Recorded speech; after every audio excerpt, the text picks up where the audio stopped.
के सागर career अकॅडमीच्या या digital प्लॅटफॉर्मवरती मी प्राध्यापक रणजित फरांदे आपणा सर्वांचं सहर्ष स्वागत करतो। विद्यार्थी मित्रांनो, आपण नागपूर ग्रामीण, त्याच्यानंतर पुणे ग्रामीण, नंतर पुणे आयुक्तालय आणि आता आपण मुंबईचा पेपर पाहत आहोत।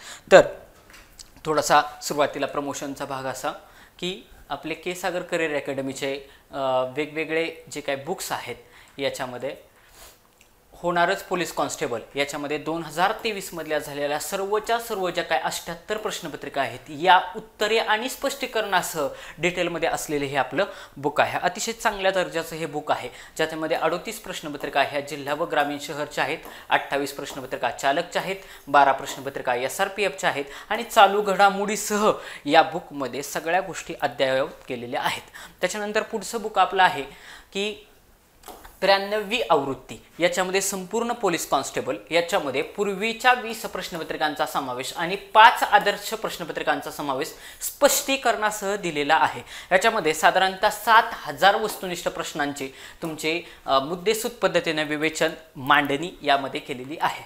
त्याच्यानंतर आपलं बेस्ट सेलर असलेले हे बुक आहे, 36वी एडिशन आहे। याच्यामध्ये 40 प्रश्नपत्रिकांचा हा सेट आहे। याच्यामध्ये सगळ्या सामान्य ज्ञान, चालू घडामोडी वगैरे सगळेचे सगळे याच्यामध्ये आहेत। त्याच्यानंतर 25 निवडक प्रश्नपत्रिकांचा अजून एक आपला एक संच आहे, पोलीस कॉन्स्टेबल 2022-23 मध्ये 25 निवडक प्रश्नपत्रिकांचा हा संच आहे। त्याच्यानंतर पोलीस शिपाई चालक भरती मार्गदर्शक, याच्यामध्ये जे विद्यार्थी चालकसाठी फॉर्म भरतात त्यांच्यासाठी वाहतूक विषयी जे काही 450 MCQ आहेत, या 450 MCQचा समावेश असलेलं हे आपलं बुक आहे। याच्यामध्ये मागील 2019 मधील 20 प्रश्नपत्रिकांचा आवश्यक स्पष्टीकरणासह समावेश केलेला आहे। रंगीत स्वरूपामध्ये वाहतुकीचे जे काही चिन्ह असतील, रोड मार्किंग असतील, वाहतुकीचे दिवे असतील वगैरे वगैरे सगळे याच्यामध्ये इन डिटेल व्यवस्थित पद्धतीने दिलेलं आहे। आणि त्याच्यानंतर पोलीस शिपाई चालक भरती, याच्यामध्ये मोटार वाहन चालवण्याचे व वाहतुकीबद्दलचे कायदे व नियम असं एक आपलं एक पुस्तक आहे, ज्यामध्ये 2019चा जो काय अधिनियम आला नवीन मोटार वाहन दुरुस्ती संदर्भात, त्याच्या संदर्भात हे बुक आहे। शिवाय 2021च्या पोलीस शिपाई चालक भरतीच्या 21 प्रश्नपत्रिकांतील वाहतूक विषयी जेवढे जे काही प्रश्न असतील तेवढ्या सगळ्यांचा समावेश याच्यामध्ये केला आहे। शिवाय 650 पेक्षा जास्त MCQ ह्याच्यामध्ये कव्हर केलेले आहेत। आणि आता आपला मुंबईचा पेपर या ठिकाणी आपण चालू करूया। तर आता आपण पाठीमागच्या लेक्चरला 36 व्या क्वेश्चन पर्यंत आलो होतो आणि आता आपला जीकेचा पोर्शन चालू झालाय। पाठीमागच्या लेक्चर पासूनच जीकेचा पोर्शन चालू झालाय। ज्यांनी कोणी पाठीमागचे लेक्चर बघितले नसेल तेवढे सगळे लेक्चर बघा, तेच क्वेश्चन रिपीटेडली फिरून फिरून येत आहेत। तर आता प्रश्न विचारलाय, गीतांजली या काव्यसंग्रहाचे कवी कोण आहेत? अतिशय फेमस असलेला हा क्वेश्चन आहे, खूपदा बऱ्याचशा MCQ एग्जाम मध्ये हा विचारलेला आहे। गीतांजली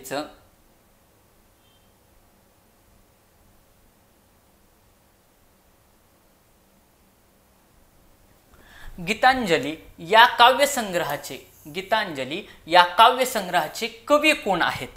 RK नारायण, विष्णू शर्मा, कालिदास आणि रवींद्रनाथ टागोर। तर या प्रश्नाचं उत्तर आहे रवींद्रनाथ टागोर। रवींद्रनाथ टागोर यांनी गीतांजली हा काव्यसंग्रह लिहिला आहे। अतिशय महत्त्वाचा प्रश्न आहे।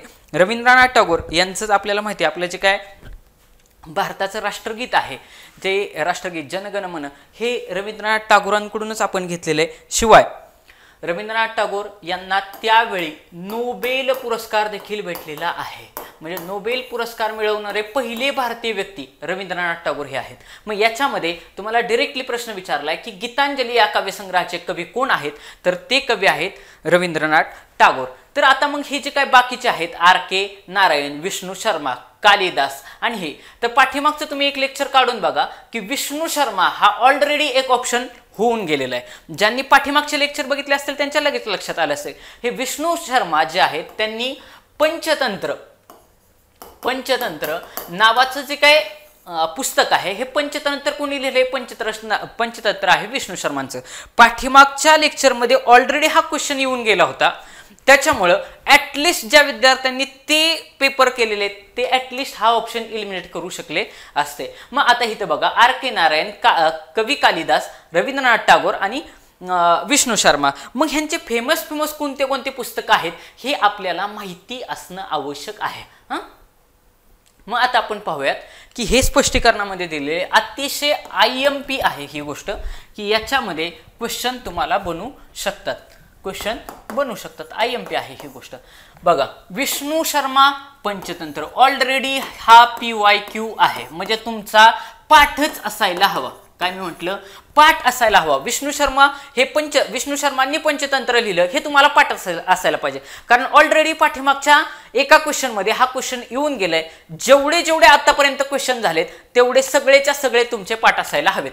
त्याच्यानंतर कवी कालिदास जे आहेत त्यांचं सगळ्यात महत्वाचं काय की मेघदूत आणि शाकुंतल हे जे काही नाटक आहेत हे सगळ्यात जास्त IMP आहेत. ऑलरेडी बऱ्याच एक्झामला मेघदूत हे कोणी लिहिलं, कवी कालिदासांनी लिहिलं. शाकुंतल कोणी लिहिलं, कवी कालिदासांनी लिहिलं. आणि कुमार संभव हे पण त्यांनीच लिहिलेलं आहे, हे पण महत्वाचं आहे. त्याचबरोबर रवींद्रनाथ टागोर यांनी आत्ताच आपण बघितलं गीतांजली लिहिलेलं आहे. आणि R.K. नारायण यांचं दी मालगुडी डेज हे सगळ्यात महत्वाचं असलेलं पुस्तक आहे. शक्यतो हिथं प्रश्न विचारणार नाहीत शक्यतो, परंतु आपण लक्षात ठेवायचं द मालगुडी डेज हे R.K. नारायण यांचं महत्वाचं पुस्तक आहे. म्हणजे आता आपण परत एकदा रिपीट करू. विष्णू शर्मा म्हटलं पंचतंत्र, 2 नंबरला कवी कालिदास म्हटलं की त्यांचं मेघदूत आहे, त्याच्यानंतर शाकुंतल आहे आणि कुमार संभव आहे, त्याच्यानंतर रवींद्रनाथ टागोर गीतांजली ह्याच्यावरती तर प्रश्नच आहे, आणि R.K. नारायण यांचं द मालगुडी डेज हे पुस्तक आहे. आणि ही पुस्तकं वारंवार बऱ्याच ठिकाणी विचारली जातात.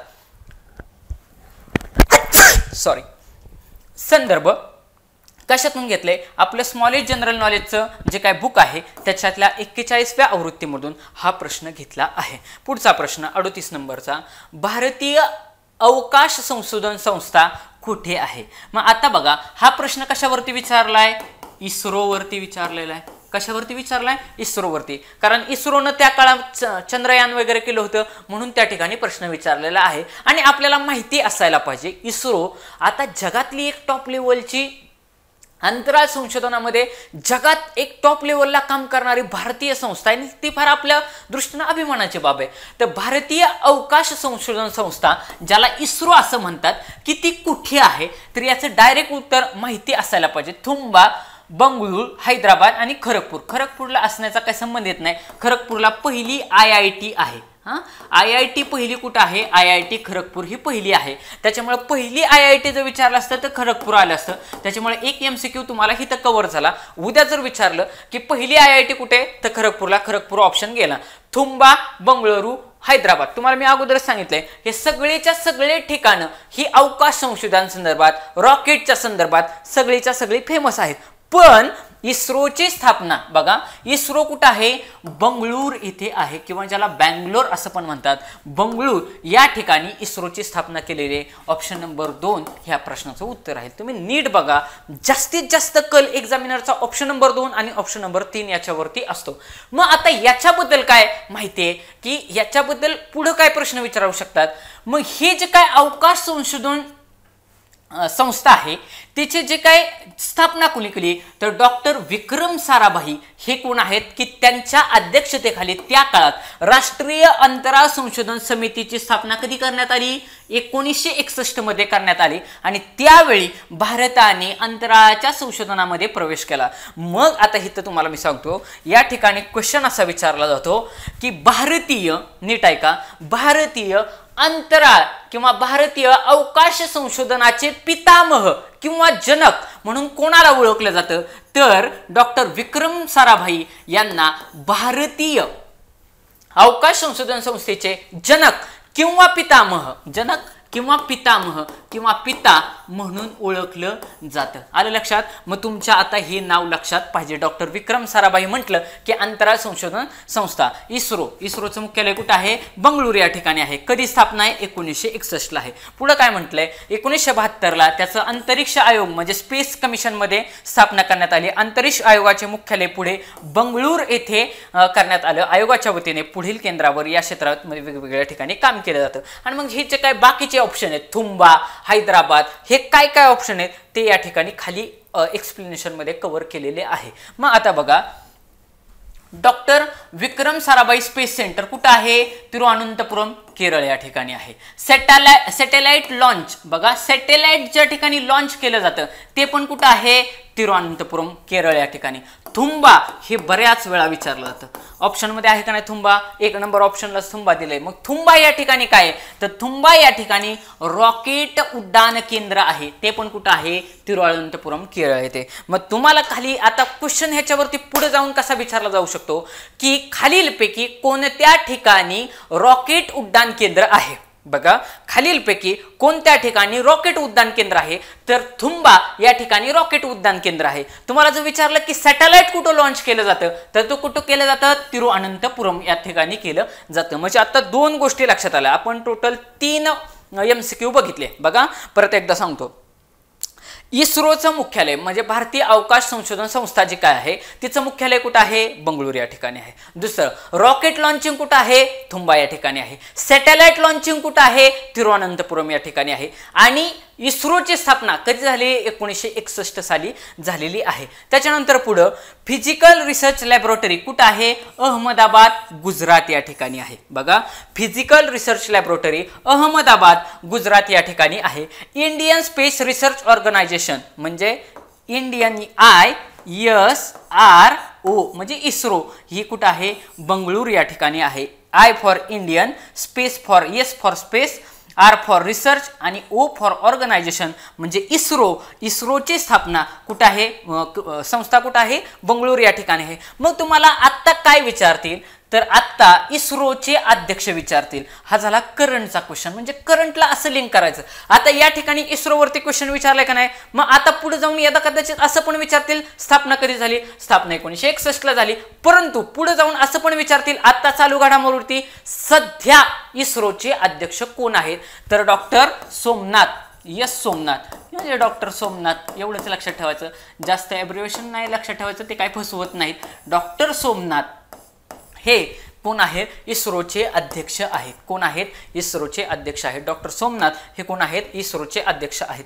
आणि त्याच्यानंतर पुढे Indian scientific satellite projector Bengaluru या ठिकाणी आहे. स्थापना 1871 ची आहे. मग याच्यामध्ये आपण महत्त्वाच्या 3 ते 4 पॅरामीटर बघितले. परत एकदा बघू आपण. तुम्हाला जर विचारलं सॅटेलाइट लॉन्च व्हेइकल कुठं आहे?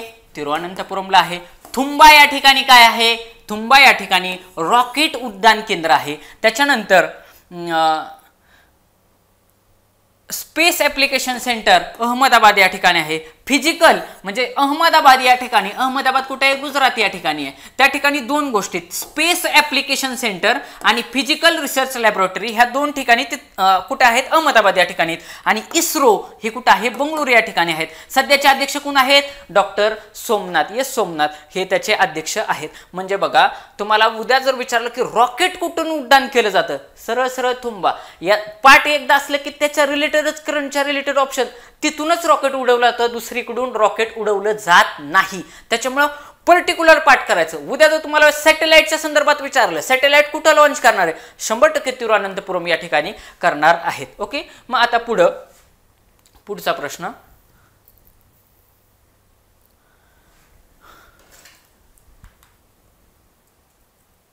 एकोणचाळीस नंबरचा प्रश्न आहे.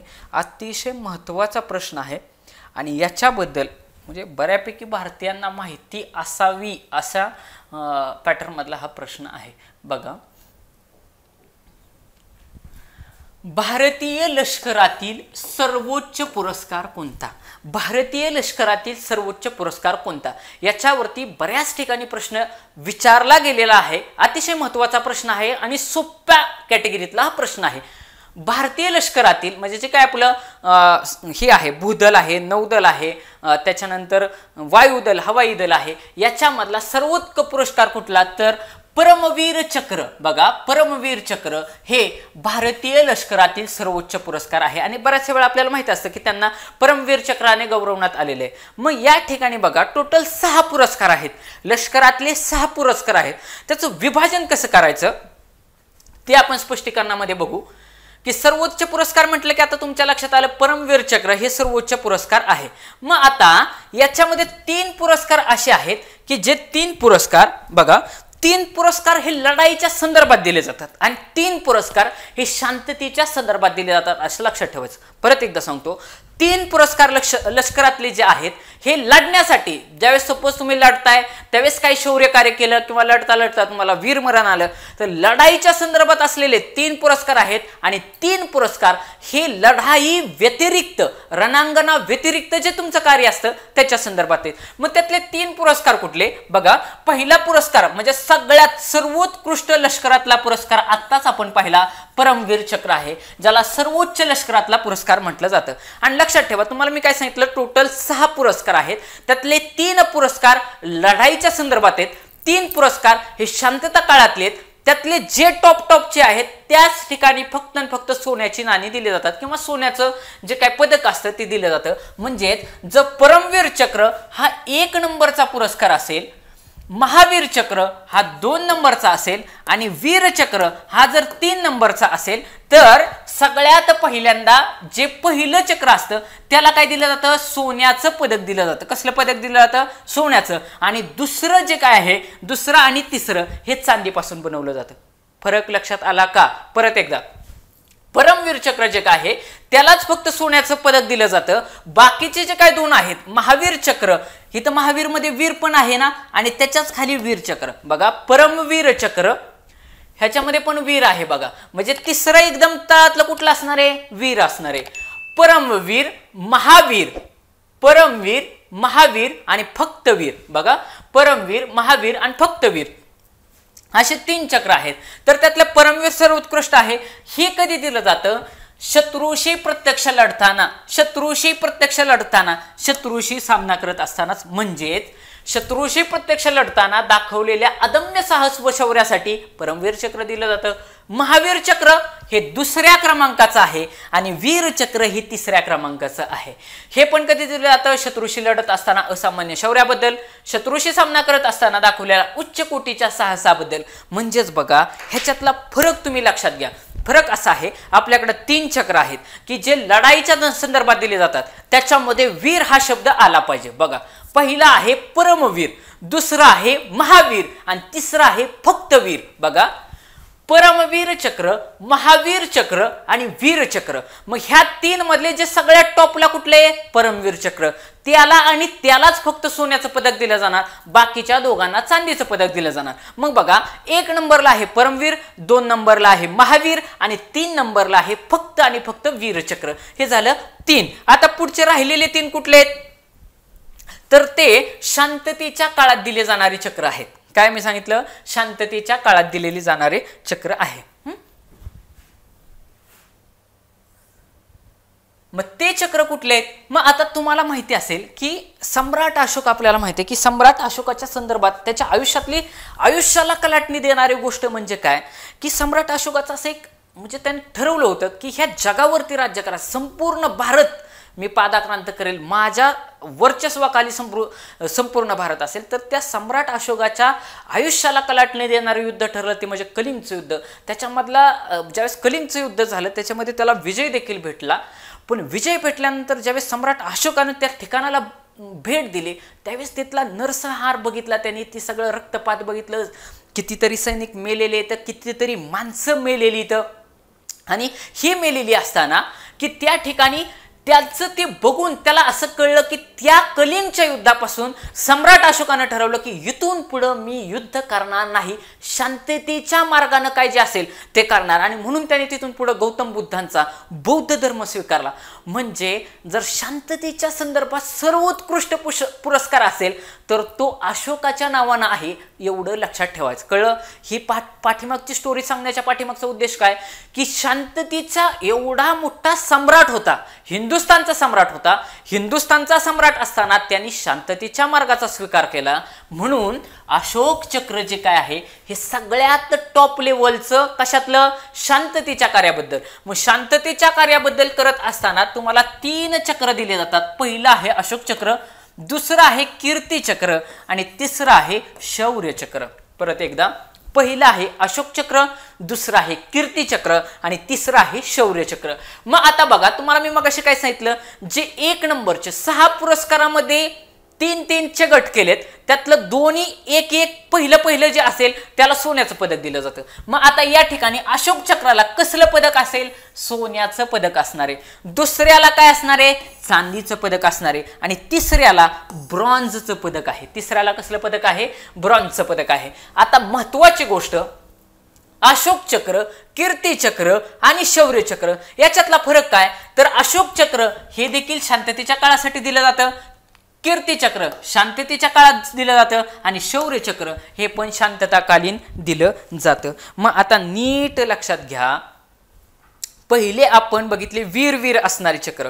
तुम्ही बघा, आपण म्हणतो की युद्धात तो मारला गेला, त्यावेळेस त्याला आपण काय म्हणतो? वीर मरण आलं. त्याला काय आलं? वीर मरण आलं. म्हणजे ज्या ठिकाणी लढाईचा संदर्भ येतोय, ज्या ठिकाणी लढाईचा संदर्भ आला की त्या ठिकाणी वीर हा शब्द आला पाहिजे. मग त्या ठिकाणी आपल्याकडे 3 चक्र आहेत, परमवीर, महावीर आणि फक्त वीर. बघा, परमवीर, महावीर आणि फक्त वीर हे तिन्ही कशासाठी दिले जातात? हे तिन्ही लढायाच्या संदर्भात दिले जातात. आणि त्याच्यानंतर असलेले 3 चक्र आहेत, कुठले कुठले?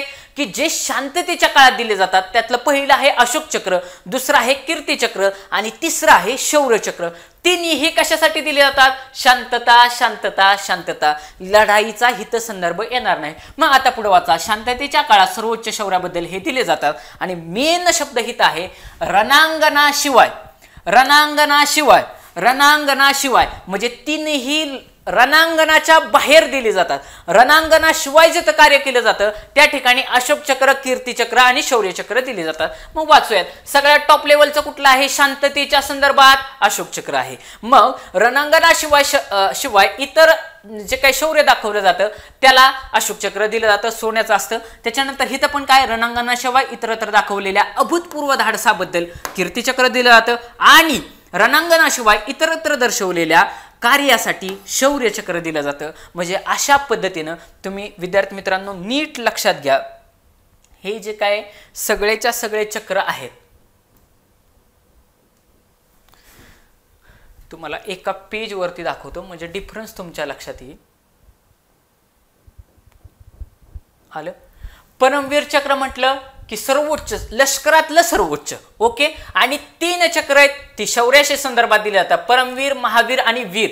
तिन्ही पण कधी? शत्रूशी प्रत्यक्ष लढताना, शत्रूशी प्रत्यक्ष लढताना, शत्रूशी प्रत्यक्ष लढताना. आणि खालचे जे 3 आहेत अशोक चक्र, कीर्ती चक्र आणि शौर्य चक्र, शांतता, शांतता, शांतता आणि शांतता. रणांगणाशिवाय, रणांगणाशिवाय, रणांगणाशिवाय. वरचे 3 लढताना म्हणजे रणांगणासाठी आणि खालचे 3 हे फक्त आणि फक्त रणांगणा संदर्भात दिली जातात. आपलं जे काय चालू घडामोडीचं जे काय स्मॉलेज जनरल नॉलेजचं विनायक घायाळ यांचं हे जे काय पुस्तक आहे या पुस्तकातून हा संदर्भ घेतलेला आहे. पुढचा प्रश्न आहे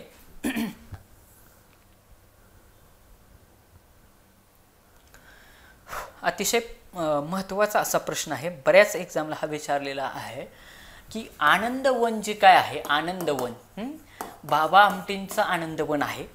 फार चांगलं कार्य आनंदवनच्या माध्यमातून केलेलं आहे मुलांनो.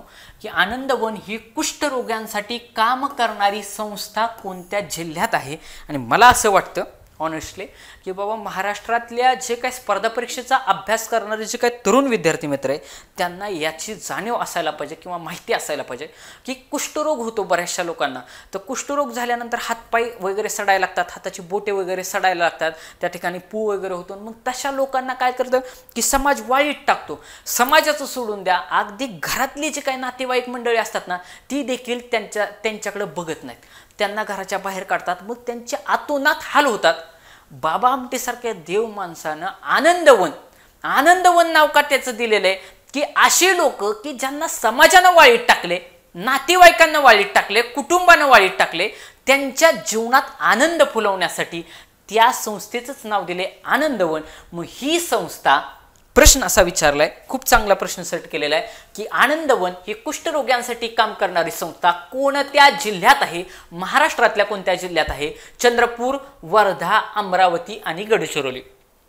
तर तुम्ही नीट बघा, चंद्रपूर, वर्धा आणि गडचिरोली हे तिन्हीच्या तिन्ही नागपूर विभागातले जिल्हे दिलेले. अमरावती हा सेपरेट विभागातला जिल्हा आहे. ऑप्शन गेला. नीट ऑप्शन इलिमिनेट करायचे. ज्या अर्थी नागपूरच्या साईडचं विचारलं जाते चंद्रपूर गडचिरोली असं जवळजवळचे जिल्हे विचारले जातात, वर्धा चंद्रपूर गडचिरोली, त्या अर्थी उत्तर तिथं ठेवण्याचे जास्तीत जास्त चान्सेस आहेत. आणि विद्यार्थी मित्रांनो आपल्याला माहिती असायला पाहिजे की बाबा आनंदवन हे चंद्रपूर जिल्ह्यामध्ये आहे. कुठं आहे? आनंदवन चंद्रपूर जिल्ह्यामध्ये आहे. आणि स्थापना कुणी केलेली आहे तर बाबा आमटे यांनी.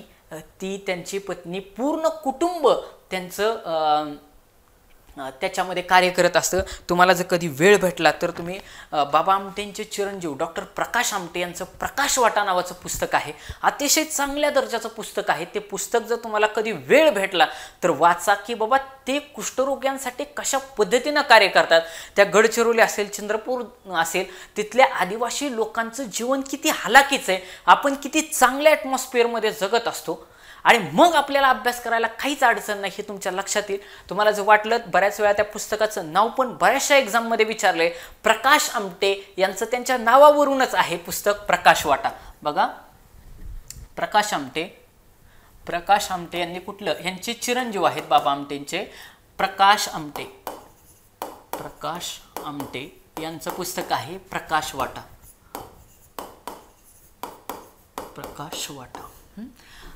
मग आनंदवन ही जी काही संस्था आहे, नीट बघा, आता हिथं क्वेश्चन आपल्याला विचारला नाही. आनंदवन संस्था कुणी चालू केली? बाबा आमटेंनी. कुठे चालू केली? चंद्रपूर जिल्ह्यामध्ये केली. चंद्रपूरमध्ये जे फॉर्म तिकडे भरतात त्यांना पण हा प्रश्न विचारला जाऊ शकतो की पुढे जाऊन एक्झामिनर असं पण विचारेल की चंद्रपूरमध्ये कुठे केली? वरोडा या गावाजवळ आनंदवन या नावाने एक वसाहत चालू केली. मग आता प्रश्न बघा हिथं कसा तयार होईल.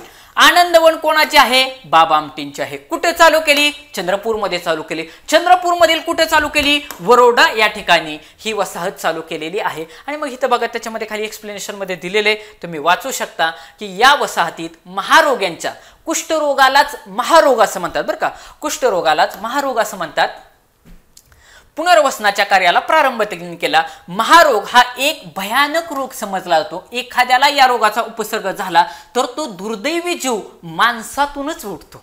म्हणजे त्याला कसल्याच पद्धतीने, तुम्हाला मी काय सांगितलं, समाज वाळीत टाकतो, गाव वाळीत टाकतं, हातापायाची बोटं वगैरे अशी सडतात, नाचतात, पायाची बोटं संपतात, त्वचेला सगळं नासायला सुरुवात होतं. आणि अशा लोकांसाठी ह्यांनी काम केले. तुम्ही विचार करा, स्वतःला त्या जागेवरती ठेवून बघा की किती मोठं कार्य.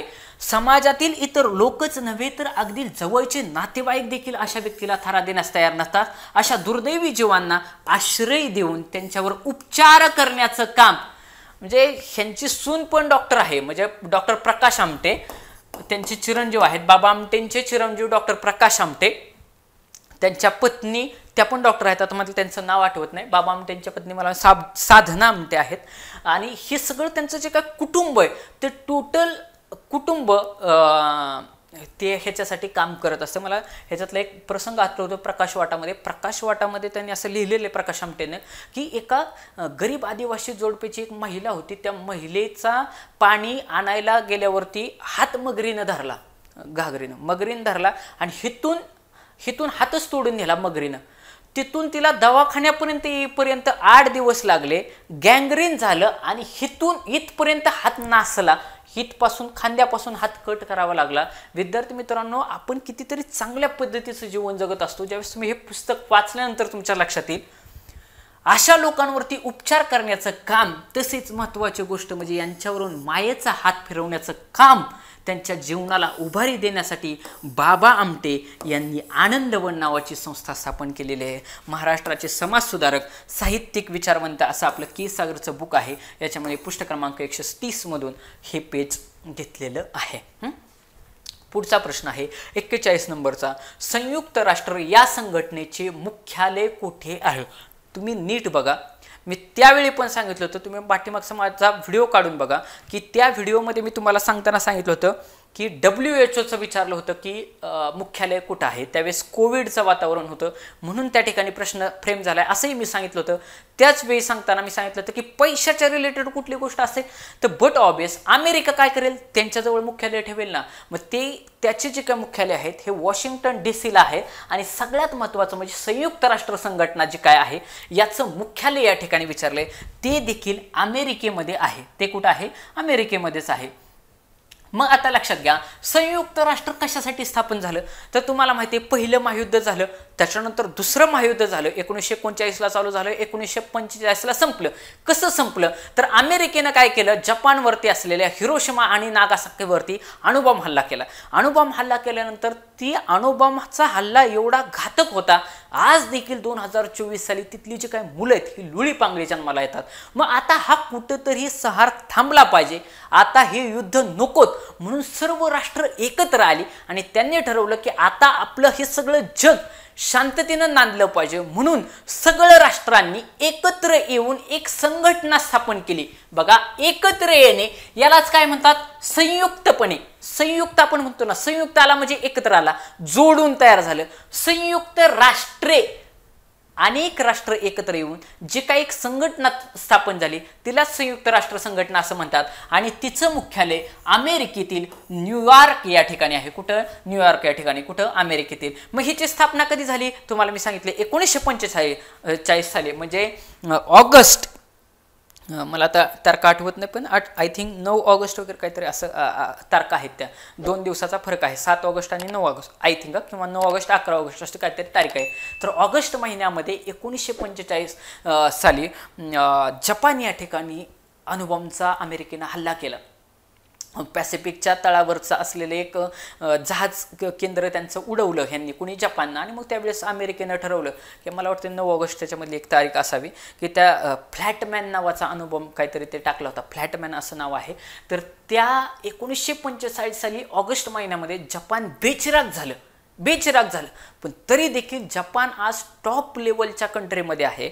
मग त्याच्यावरून लक्षात ठेवायचं, बॉम्ब हल्ला कधी केला आहे, 1945 स्थापना केलेली आहे, 1945ला बॉम्ब हल्ला केलेला आहे. आणि त्याच वर्षी लक्षात ठेवा, आता इथून पुढे शांततेनं वागायचे असं सगळ्या जगानं ठरवलं. आणि म्हणून 1945 सालीच संयुक्त राष्ट्र संघटनेची स्थापना झालेली आहे. आणि तारीख आहे 24 ऑक्टोबर 1945 साली. IMP गोष्ट आहे, बऱ्याच एक्झामला ही तारीख पण विचारली आहे, साल पण विचारलेलं आहे. मला वाटत नाही की तुमचा आता साल विसरेल. लक्षात कसं ठेवायचं की बाबा, जपानवरती 1945 साली अमेरिकेनं 2 अणुबॉम्ब टाकले, पहिल्यांदाच अणुबॉम्ब टाकले. 1945ला टाकले. त्याच वेळी जपाननं काय केली, दुसऱ्या युद्धातनं माघार घेतली. ह्या दुसऱ्या महायुद्धातनं माघार घेतल्यानंतर त्याच वर्षी संयुक्त राष्ट्र संघटनेची स्थापना झालेली आहे. मग ते साल किती असेल, वो 1945 असेल. मुख्यालय आता आपण बघितलं न्यूयॉर्क अमेरिकेला आहे. सदस्य किती आहेत, 193 आहेत. मग त्यांच्या कार्यालयीन भाषा वगैरे सगळ्याच्या सगळे याच्यामध्ये दिलेले आहे. ह्याच्यातलं सगळ्यात महत्त्वाचा पॅरामीटर आहे तो म्हणजे स्थायी सदस्य, की ज्याच्यावरून आता सध्या खूप जास्त वाद चाललेला आहे की स्थायी सदस्याचा विषय असा आहे की एकूण संयुक्त राष्ट्र संघटनेमध्ये किती स्थायी सदस्य आहेत असाही प्रश्न विचारला जातो. तर एकूण 5 स्थायी सदस्य आहेत. IMP प्रश्न आहे की संयुक्त राष्ट्र संघटनेमध्ये स्थायी सदस्य किती आहेत, हाताच्या बोटा एवढे, किती, 5, पंजा एवढे 5. मग कोण कोण असतील मला सांगा. त्यावेळेस टॉप लेवलला ज्यावेळेस दुसरं महायुद्ध चाललं होतं त्यावेळेस फळी अशी झाली ती इंग्लंड, फ्रान्स आणि अमेरिका सगळे एकाकडे होतं आणि जर्मनी वगैरे दुसऱ्या बाजूला होतं. मग आता त्याच्यावरून लक्षात ठेवायचं, हे तिन्ही देश स्थायी म्हणजे कायमस्वरूपी ते सदस्य राहणारच आणि बाकीचे दर 2 वर्षांनी होत असतात. मग आता बघा, स्थायी सदस्यामध्ये अमेरिका येईल का, 100%, कारण दुसऱ्या महायुद्धामध्ये त्यांची एक फळीच होती. त्यांच्याच मध्ये ब्रिटन होतं का, 100% होतं. त्यांच्याच मध्ये फ्रान्स होतं का, 100% होतं. हे 3 तर होतेच, शिवाय रशिया आणि चीन असं होतं. लक्षात ठेवायचं यातलं, चीनला स्थायी सदस्य द्या ह्याच्यासाठी भारत आग्रही होता. त्यावेळी भारताच्या पाठिंब्यामुळेच, काय मी म्हटलं परत एकदा, भारताच्या पाठिंब्यामुळेच फक्त ह्या चायनाला त्यावेळेस संयुक्त राष्ट्र संघामध्ये स्थान भेटलं. स्थायी सदस्यामध्ये कायमस्वरूपी सदस्य, हे सदस्य कॅन्सल होत नाहीत, त्यांचं कायम सदस्यत्व राहतं. आता सध्या भारताने देखील आम्हाला स्थायी सदस्यत्व द्या याच्यासाठी अर्ज संयुक्त राष्ट्र संघटनेमध्ये केलेला आहे. त्याच्यावरती प्रोसेस चाललेली आहे आणि होप्सो लवकरच आपल्याला संयुक्त राष्ट्र संघटनेचं स्थायी सदस्यपद भेटेल, की जी भारताच्या दृष्टीने अतिशय अभिमानाची बाब असेल. ओके, तर मग आता तुमच्या लक्षात येतील 5 सदस्य कुठले, 5 मधले 3 तर तुमच्या लक्षातच राहायला पाहिजेत. अमेरिका, इंग्लंड, फ्रान्स 3 तर झाले. त्याच्यानंतर आता रिसेंटली युद्ध कोण करतायत, की जो सर्वात मोठा देश आहे रशिया, आणि चायना, आपल्या शेजारचा चायना. चायना सध्या अमेरिकेला टफ फाईट देते, त्याच्यामुळे चायनाला कन्सिडर करायचा. Okay, America, Britain, France, Russia आणि चायना. आपलं जे काय स्मॉलेस्ट जनरल नॉलेजचं जे काय बुक आहे त्याच्यामधून हा प्रश्न घेतलेला आहे. पुढच्या नंबरचा प्रश्न,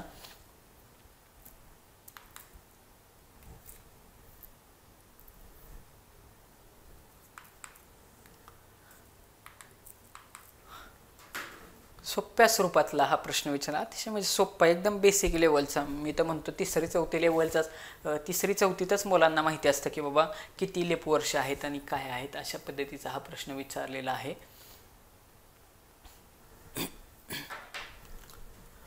42 नंबरचा प्रश्न आहे.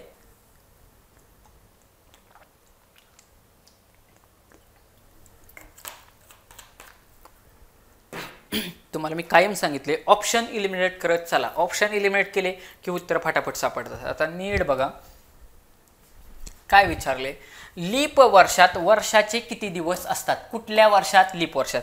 मी कॅलेंडरचे प्रश्न, मला असं वाटतंय की पुणे ग्रामीणचा पेपर बघितला, पुणे आयुक्तालयाचा पेपर बघितला, मुंबईचा पेपर बघितला, सगळ्या पेपरवरती कॅलेंडरचा प्रश्न आहे. सगळीकडे हे लीप वर्ष वगैरे मी सांगत असतो, त्यामुळे जास्त वेळ घालवणार. पण वर्षात 365 दिवस असतात एवढं माहिती असतं.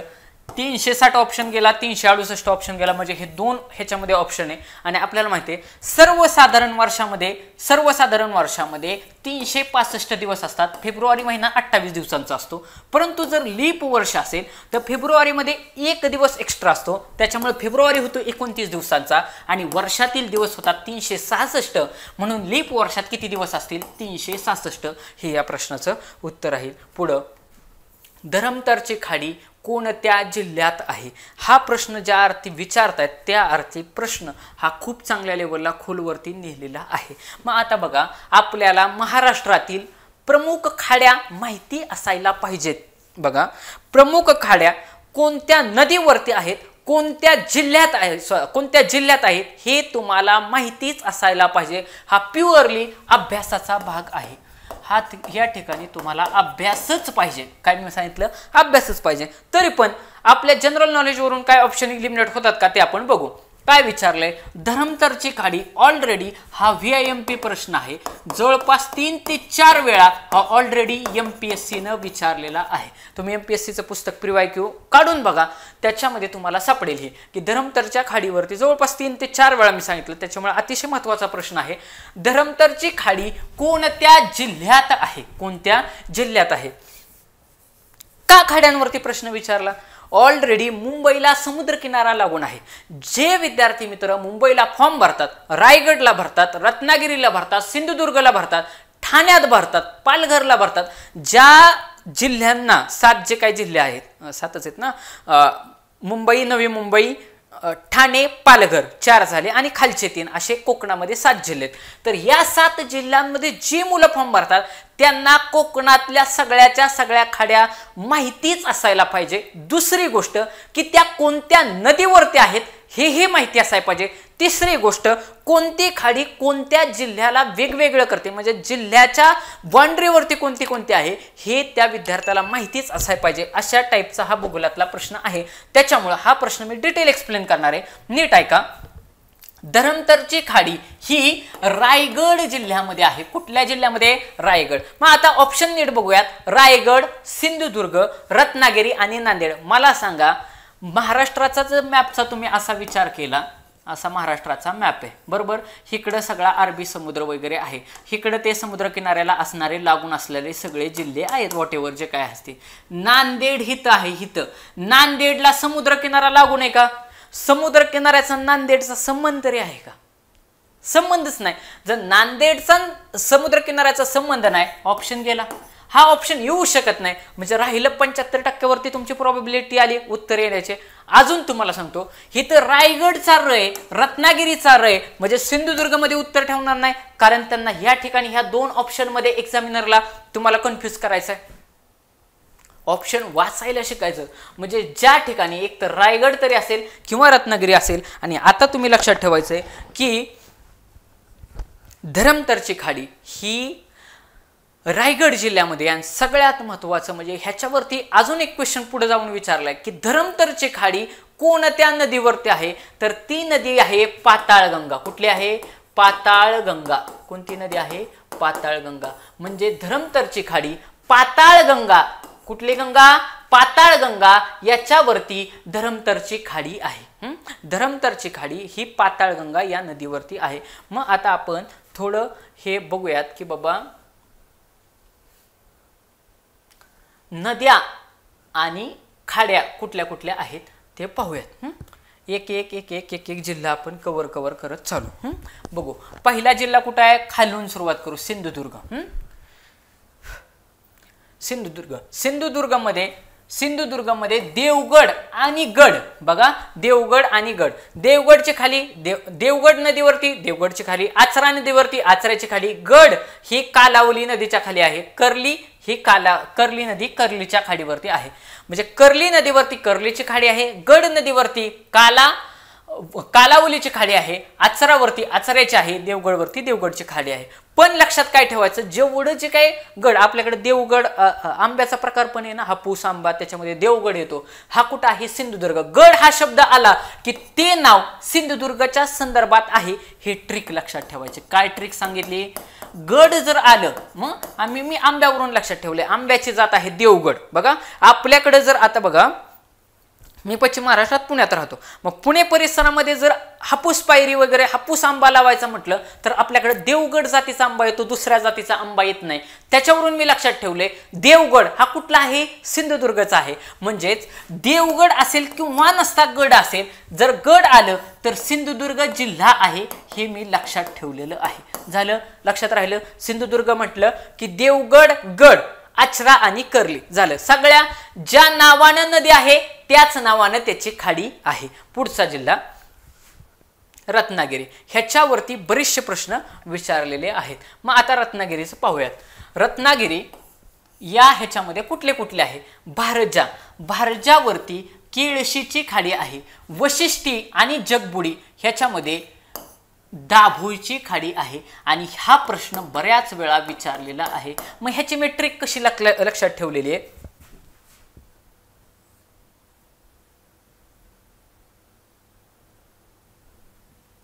ह्याची मी ट्रिक कशी लक्षात ठेवलेली आहे? विशिष्ट भेळ. बघा, आपण म्हणतो ना ती भेळ लय फेमस आहे, ती भेळ फार फेमस आहे, त्याच्यावरून मी ही ट्रिक लक्षात ठेवली. विशिष्ट प्रकारची भेळ, विशिष्ट प्रकारची भेळ भेळ भेळ. हा विशिष्ट वरून वशिष्ठी. हा नदी कुठली होती? वशिष्ठी. विशिष्ट वरून वशिष्ठी ही नदी आहे, याच्यावरून विशिष्ट नदी आहे. आणि भेळ वरून दाभोळ, दाभोळची खाडी आहे, दाभोळची खाडी आहे. आले लक्षात? विशिष्ट प्रकारची भेळ ही काय आहे? आपली ट्रिक आहे. विशिष्ट प्रकारची भेळ याच्यामध्ये विशिष्ट वरून वशिष्ठी नदी आणि भेळ वरून दाभोळची खाली, दाभोळ दाभोळ, भेळ दाभोळ झालं. विशिष्ट नदी आणि जगबुडीवरती दाभोळची खाडी आहे. शक्यतो हेच तुम्हाला विचारतात. शास्त्री नदी आणि बाव नदी ह्याच्यावरती जयगडची खाडी आहे, जयगडची. मग हिथेही देखील प्रश्न विचारलाय, शास्त्री नदीवरती कोणते आहे? आणि काल तुम्हाला एक प्रश्न विचारला होता बघा लाल बहादूर शास्त्रींच्या संदर्भात, की लाल बहादूर शास्त्री यांची जयंती 2 ऑक्टोबरला असते. ज्या दिवशी महात्मा गांधींची जयंती त्या दिवशीच लाल बहादूर शास्त्रींची जयंती. आणि मला असं वाटतं मुंबईच्याच पेपरमध्ये त्यांनी विचारलं होतं की लाल बहादूर शास्त्री जयंती या दिवशी शुक्रवारी येते, तर त्या दिवशी वर्षाचा पहिला दिवस कोणता असेल? मग ज्याला लाल बहादूर शास्त्री जयंती माहिती आहे त्यालाच ते येणार. त्याच वेळी मी तुम्हाला लाल बहादूर शास्त्रींची माहिती सांगितली होती. आणि त्यावेळेस मी सांगितलं होतं की शास्त्री दिन ज्यावेळेस लाल बहादूर शास्त्री म्हणजे पंडित जवाहरलाल नेहरू एक्सपायर झाल्यानंतर एवढी मोठी पोकळी तयार झाली होती की एवढा मोठा भारत देश कसा चालवायचा, त्यावेळेस सगळी धुरा लाल बहादूर शास्त्रींनं त्यांच्या हातामध्ये घेतली होती. आणि त्यावेळेस त्यांनी एक घोषणा दिली होती, जय जवान जय किसान. लाल बहादूर शास्त्री यांची घोषणा कोणती? जय जवान जय किसान. त्याच्यानंतर अटल बिहारी वाजपेयी आले, त्यांनी जय जवान जय किसान जय विज्ञान दिलं. आणि मोदीजींना आता जय जवान, जय किसान, जय विज्ञान, जय तंत्रज्ञान अशी घोषणा दिलेली. म्हणजे अशा घोषणा पुढे पुढे पुढे पुढे वाढत गेलेले. पण बेसिक घोषणा कोणी दिलेली? शास्त्रीजींनी दिलेली. ही आपली ट्रिक आहे. मग लाल बहादूर शास्त्री बघा, नीट बघा, ट्रिक नंबर आपली 2 आहे. Trick number 2. दुसरी ट्रिक काय आहे?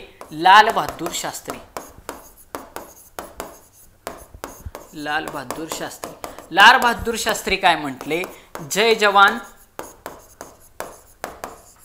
जय किसान. जय किसान.